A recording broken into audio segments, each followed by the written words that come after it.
A lot of people have asked me what type of narcissist my wife was. And honestly, I wish the answer was simple. Because for years, I kept trying to figure it out myself. Was she covert? Was she overt? Was she vulnerable? No, she was a shapeshifter amongst all three. Every time I thought I finally understood what I was dealing with, something would happen that completely contradicted it. One day she'd seem loving, the next day she'd seem cold.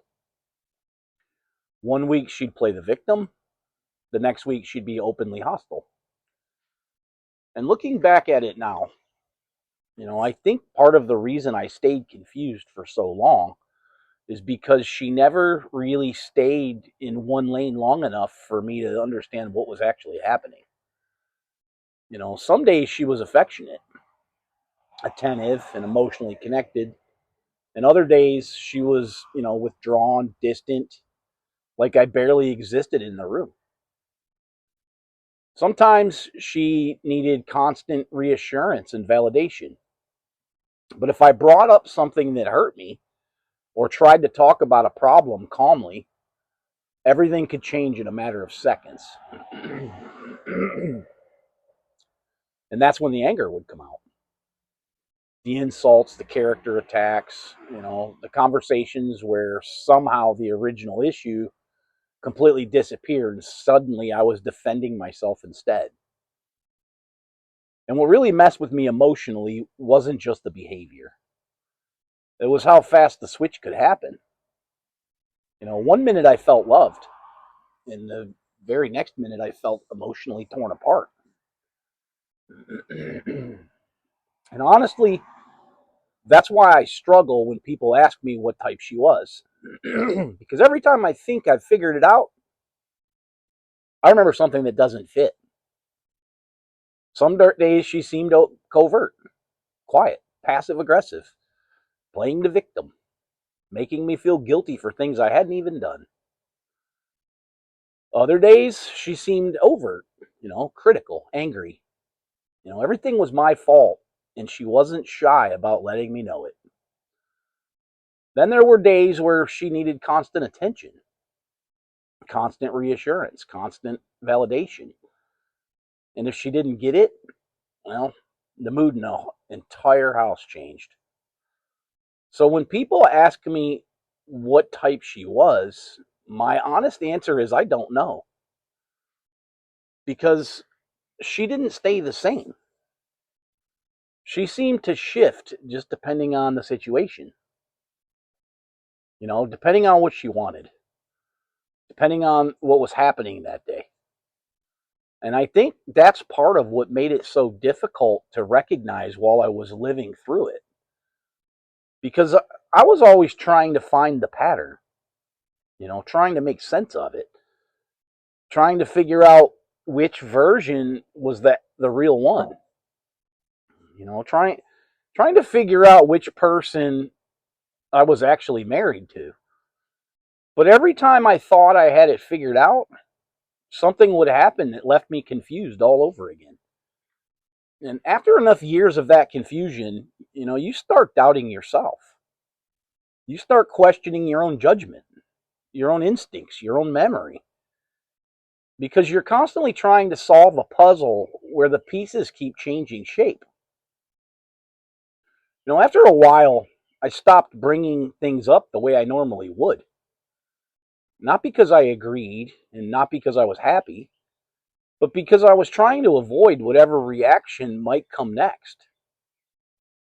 I started walking on eggshells without even realizing it. And living like that changes you, especially when it's your wife, especially when it's somebody you've built a life with.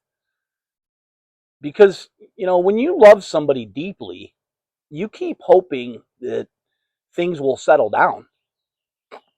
You keep hoping consistency is right around the corner. That's what I did. I kept thinking if I communicate better, if I stay calmer, if I become more understanding, maybe things will stabilize. Maybe the good version of her will come back permanently. And that's the trap I didn't understand for years. Because when those good periods happen, they felt real. That's what made it so confusing.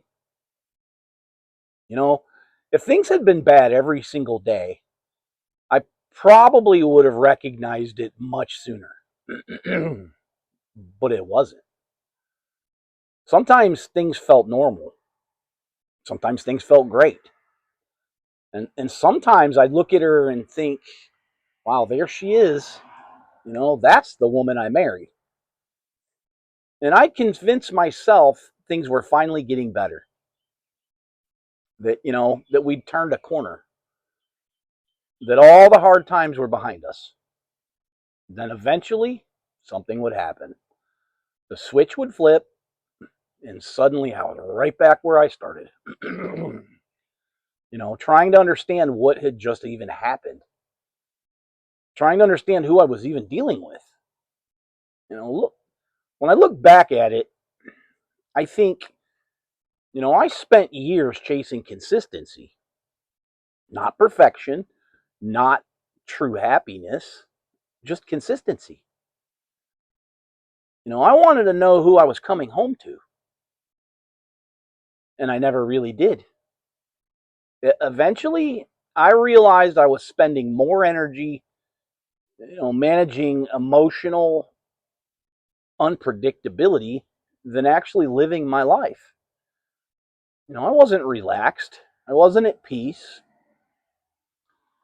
Even during good moments, part of me was waiting for the mood change, waiting for the criticism, waiting for the withdrawal, waiting for the next explosion. And after enough time, that started affecting everything. You become anxious during conversations. You overexplain yourself. You apologize for things that aren't even your fault. You just start second guessing reactions that used to feel completely normal. And one thing counseling helped me understand was that I wasn't crazy for feeling exhausted. Anybody would be exhausted trying to live inside of that level of unpredictability. Reading helped too. A lot of the books I read after counseling finally gave names to things I had struggled to explain for years. Trauma bonds, gaslighting, emotional manipulation.